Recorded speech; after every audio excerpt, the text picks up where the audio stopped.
Fala, nação rubro-negra, tamo junto para mais um vídeo aqui no canal Flacegueta. Sejam todos bem-vindos, sou o Fábio Saoza, deficiente visual e analista de futebol. Gente, quinta-feira teremos dose dupla do Mengão, é isso aí, quinta-feira, dia 19, dose dupla de Flamengo, um pelo Brasileirão e outro pela semifinal da Liberta Sub-20. Ontem a gente conheceu o nosso adversário e será Olímpia do Paraguai, o melhor segundo colocado na classificação geral. Flamengo encerrou a fase de grupos com 2 vitórias e um empate e agora pega o Olímpia rumo ao tricampeonato da América e também, por que não, um pouquinho mais para frente, rumo ao tricampeonato mundial. E no mesmo dia, esse jogo será realizado às 17 horas, tá? 5 horas da tarde, com transmissão ao vivo com imagens pela Flamengo TV. E às 20 horas, quinta-feira, dia 19, Flamengo volta a campo pelo Brasileirão, enfrentará, desse modo, a equipe do Remo que perdeu nessa rodada.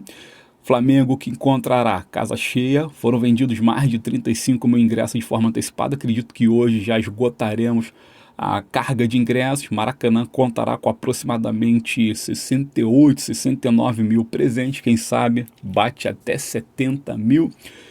E o momento do time não poderia ser melhor, né? Apesar da belíssima vitória, evidentemente, sobre o Botafogo, apesar da rodada não ter sido lá tão favorável para a gente, o que vale é o momento, que vale é o que o Leonardo Jardim vem fazendo conosco. Bora falar sobre o que rolou nessa rodada, sexta rodada, trazer as informações do mais querido e pincelar uma ou outra questão relacionada ao mundo do futebol. Mas antes, nação, por gentileza, cheguem aqui no canal com seu engajamento, dê aquela força, like no conteúdo, inscrição no canal Flacegueta, por gentileza, comenta, deixa aqui as tuas impressões, as tuas opiniões acerca dos assuntos aqui abordados. Tem o botão hype, tem o clube de membros, tem os produtos linkados, enfim, toda sorte de contribuição para que o canal siga evoluindo. Desse modo, conto com a moral de cada um de vocês. Afinal de contas, é o que eu costumo dizer, tá, gente? Flamenguista ajuda flamenguista. Então, ajuda o Flacegueta e bora. Tamo lá nas outras plataformas, tá? A de vídeo curto, a famosona, @Flacegueta. Estamos espalhados por aí, então querendo me acompanhar por lá também. Vamos lá, tem um canal paralelo do Flacegueta aqui no YouTube chamado Discoteca do Mengão, canal musical, quem gosta de música do Flamengo, com aquele estilão maneiro, funk carioca, pancadão, batidão, pagode, samba, música eletrônica, deep house, trap, hip hop, rap, enfim, tudo que for ao estilo carioca e rubro-negro, a Discoteca do Mengão traz para vocês. Então procurem aqui, Discoteca do Mengão, se inscrevam e bora curtir um sonzão do mais querido. Olha, vamos aqui, o Tite, né, gente, pelo amor de Deus, né, o Tite, cara, a última coletiva que a gente viu do senhor Adenor, ele tava completamente esfacelado, cansado, cara, desmotivado. Fico pensando, gente, por que um senhor dessa idade, com a história que ele tem, querendo ou não, o Tite tem uma história bonita no mundo do futebol, não é lá tão vencedor assim, pelo menos com a seleção, mas com o Corinthians ele chegou ao topo do mundo. Pra que ficar se submetendo a esse desgaste, né, cara? Pra que ficar submetendo a esse ridículo, a esse tipo de circunstâncias, né, cara? O cara foi contratado pelo Cruzeiro em dezembro para assumir o lugar do Leonardo Jardim. Trabalhou na pré-temporada, iniciou o campeonato estadual, foi campeão e agora foi demitido. A batidão, sabe? A batidão, passando vergonha. Cara, se eu sou o Tite, multimilionário do jeito que eu sou, estava sendo diretor de futebol de algum clube, estava gerenciando alguma outra questão relacionada ao mundo do futebol, estava numa emissora de TV, enfim, estava ganhando a vida tranquilão com o futebol, mas não na beira do campo. Então o Tite caiu, o Cruzeiro empatou com o Vasco, né, 3-3, o Vasco com um a menos, e ainda assim o Vasco estava vencendo até o finalzinho, a Raposa buscou empate no final. Desse modo, o Cruzeiro é o vice-lanterna, o lanterna é o Internacional, que ainda não venceu, inclusive o G4 está composto hoje por Botafogo, Remo, Cruzeiro e Internacional. Bom, e o que aconteceu com a queda do Tite? Felipe Luiz. Olha aí o mundo se repetindo, né? Dando voltas e voltando ao senso comum.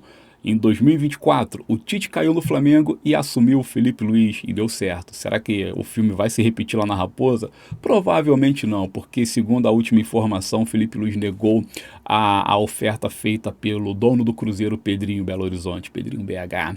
Felipe Luiz disse que vai ficar fora, não tem pressa para voltar ao mercado, vai seguir estudando, vai passear na Europa, vai visitar os grandes clubes europeus. Grandes não, né? Grandes é outra coisa.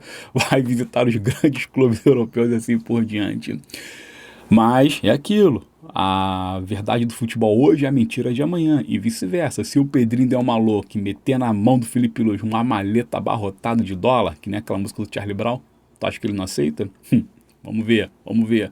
Mas problema do Tite, problema do Felipe e tamo junto aí porque nós temos um treinador qualificadíssimo que é o Leonardo Jardim. Com a queda do Tite me fez aqui pensar numa seguinte questão, gente. Pô, a importância dos estaduais. Vejam só. O Tite, querendo ou não, levou o Cruzeiro ao título mineiro, sabendo que, em termos de estrutura, em termos de dinheiro e não sei o quê, o Galo vive uma condição um pouquinho melhor que a da Raposa, né?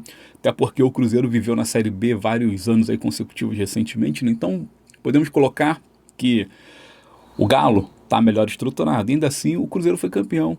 Campeão e o Tite foi demitido.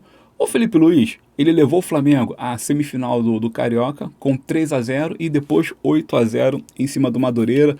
Antes tinha vencido bem o Botafogo e assim por diante e foi demitido.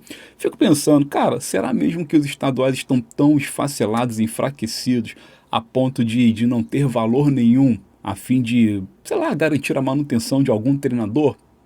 Para pensar, cara.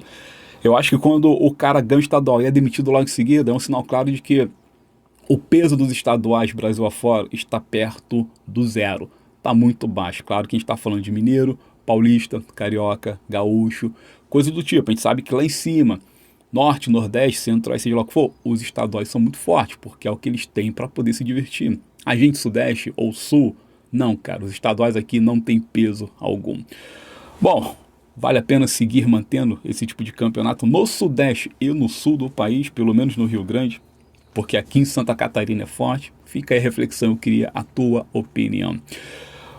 Flamengo, porque realmente é o que importa. O Flamengo passou o carro no Botafogo. Cara, gol de falta do Léo Pereira que vive as expectativas para ser convocado para esses 2 amistosos da seleção brasileira. O Ancelotti estava no estádio assistindo o jogo. Pedro também, que vive a expectativa pela justiça. Pedro deverá ser convocado. É impressionante. O Pedro, gente, tem 8 gols em 14 jogos nesta temporada. O Pedro é matador e considera que é somente o 3º jogo com Carlo Ancelotti. Ou seja, o cara, mesmo com o Felipe Luiz o colocando na frigideira o tempo todo, o Pedro conseguiu fazer seus gols. Para tu ter uma ideia, o Gonzalo Plata, que o Felipe sempre apoiou por demais, ano passado fechou a temporada com 5 gols em 54 jogos. E olha que o Plata viveu a temporada inteira como atacante, falso 9, fazedor de gols, e só fez somente 5. Nesse ano, o Plata tem 1 gol em 10 jogos. O Pedro tem 8 em 14. E ó, não vai parar por aí não, evidentemente que não. Eu digo até para vocês que quinta-feira agora contra o Remo, o Pedro vai marcar de novo, vai empatar com o Gabigol. Gabigol que também está marcando seus gols lá com a camisa do Santos. O Santos empatou com o Corinthians 1-1 com o gol do Gabi. Mas aqui no Flamengo, o Pedro está a 1 gol de empatar com o Gabi. Ele vai fazer contra o Remo, se demora ele faz 2 e passa se tornando desse modo o maior artilheiro do novo século com a camisa do Flamengo. Na frente do Pedro, só o Gabigol. Então, ó, como é que o Felipe não percebia isso, né? É brincadeira, né? Bom, Flamengo do Léo Jardim, vocês estão vendo aí através das resenhas esportivas que está um time completamente seguro, equilibrado, com saída de bola inteligente. Não vou usar o termo transição rápida porque o Jardim não gosta. Ele diz que o Flamengo não tem transição rápida. O Flamengo tem conjunto qualificado na saída de bola. Realmente sai em conjunto. Perde-se pouco tempo com a bola, toca-se mais rápido, menos toque, mais evolução. Esse é o Flamengo do Jardim, então tá tudo muito bom, tá tudo muito bem. O sistema defensivo voltou a funcionar, como disse Léo Pereira, não só fez um golaço de falta, mas jogou muito bem. E vamos aguardar essa convocação do Carlo Ancelotti para ver se a justiça será feita. Diz aí que na pré-lista da Copa tá o Alexandro, enfim. Provavelmente ele leva o Danilo pelo mérito conquistado pelo Danilo ao longo de todos esses anos com a amarelinha, né? E é a última Copa do Mundo, é o último ano como jogador profissional do Danilo, então pode ser que ele seja convocado. Nessa lista de agora, acredito que não, nesses amistosos, mas vamos aguardar. Eu tô um pouco preocupado com essa data FIFA, porque o Flamengo, assim que terminar a data, pega o Bragantino e o jogo é coladinho, ou seja, os jogadores que serão convocados para essa data FIFA não poderão pegar o Bragantino, pois não tem tempo hábil. E tu pega aí, como é uma penúltima convocação antes da derradeira para a Copa do Mundo, esses 2 amistosos são para valer. Todos encararão com total seriedade, pois é uma preparação muito forte para a Copa. Então, pode ter certeza que Arrascaeta, De La Cruz, que está com físico legal, e Varela vão para o Uruguai. Carrascal vai para a Colômbia. Plata vai para a Equatoriana. Pulgar vai para a Chilena. Estão dizendo, inclusive, até que o Jorginho pode ser convocado pela seleção italiana. Lembrando que o Jorginho tem dupla nacionalidade, ele é brasileiro e italiano ao mesmo tempo. Considerando que ele vá 7 desfalques. Rossi, como terceiro goleiro da Argentina, possa ser que seja convocado. O Rossi, depois que pegou aqueles pênaltis contra o Fluminense, se colocou no top 3 dos maiores goleiros argentinos, pegadores de pênaltis da história do futebol argentino. Ele é o terceiro, ele está atrás do Baldo Filol, com 44 gols defendidos pelo Baldo Filol, 44 pênaltis defendidos. Filol, que agarrou no Flamengo em 84 e 85, e também o Rossi está atrás do Armani, que tem 36 pênaltis defendidos. O Rossi já tem 32. Por que não ir como terceiro goleiro, pelo menos nesses amistosos? Supondo que o Rossi seja convocado, 8. Aí tu volta para a realidade da seleção brasileira. Léo Pereira, 9. Pedro, 10. Vamos lá, Paquetá, 11. E Alexandro, 12. Deixa o Danilo de fora dessa. Então o Flamengo corre o risco seríssimo de não contar com 12 jogadores para o confronto contra o Bragantino, que será no dia 2, coladinho com o encerramento da data FIFA. Flamengo, desse modo, tendo esses convocados todos aí espalhados pelas seleções, que é bem provável que isso venha acontecer, Flamengo deve ir a campo com Andreu Ventura, Emerson Royal, Vitão e Léo Ortiz, ou Danilo e Léo Ortiz, ou Danilo e Vitão, e Ayrton Lucas na lateral esquerda. Miolo de meio campo, terá que ter o complemento do Pablo, que veremos com Everton Araújo e Pablo Lúcio, e talvez o Luiz Araújo ou o Cebolinha fazendo o meio campo, intercambiando ali o meio campo, e o trio ofensivo seria o Luiz Araújo, o Lino e o Wallace. Possa ser que o Ancelotti aproveite para fazer testes com o Rian Roberto ou o Josmar, que está fazendo gol pra caramba no Sub-20. Enfim, contra o Bragantino vai ser um Flamengo completamente desmontado. Agora, meu irmão, chegou a hora de colocar à prova a força do elenco. Campeonato Brasileiro, 6ª rodada. Vencemos o Botafogo, como disse. Mas, infelizmente, os ponteiros ganharam todos, né? Todos ganharam. São Paulo venceu o Bragantino de virada com gol do Calheri e do Sabino, zagueiro Sabino e o atacante Calheri.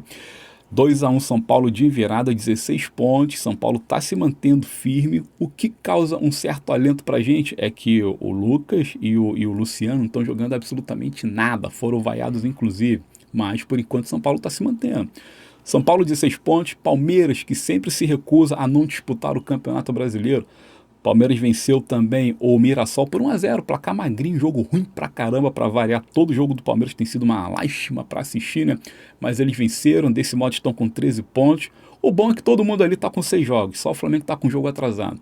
Depois tem o Fluminense, que venceu também de virada o Atlético Paranaense por 3-2. Depois o Bahia, que venceu o lanterna da competição internacional. Venceu por 1-0, então o G4 tá aí. São Paulo, Palmeiras, Fluminense e Bahia. E o Flamengo aparece na 5ª colocação com 10 pontos. Um atrás do Bahia, e o Flamengo tem um jogo a menos, que é contra o Mirassol. O Flamengo vencendo o Mirassol estaria com 13. Pela quantidade de gols, saldo de gols, acredito que o Flamengo, se não houvesse jogo atrasado e com a vitória consolidada, seria o segundo colocado, pelo saldo à frente do Palmeiras, pelo saldo à frente do Fluminense. Tem que vencer. Tem que vencer para não deixar de desgarrar. São Paulo está com 16, o Flamengo está com 10, tá? Mas está tudo dominado. Brasileirão está na 6ª rodada, o Flamengo tem 5 jogos, tem Remo, depois tem Corinthians no Itaquerão, depois tem esse Bragantino, depois tem o Santos do Neymar e do Gabigol. São 4 jogos onde é possível colocar 12 pontos na tabela. Valeu, gente! Balancinho feito, tamo junto, like no vídeo, inscrição no canal, comentário, compartilhamento e toda sorte de engajamento. Muito obrigado, sigam acompanhando aqui o meu trabalho nas redes sociais e bora para mais um vídeo, bora para mais conteúdo e talvez para lives espalhadas em tudo que é rede. Procurem, valeu!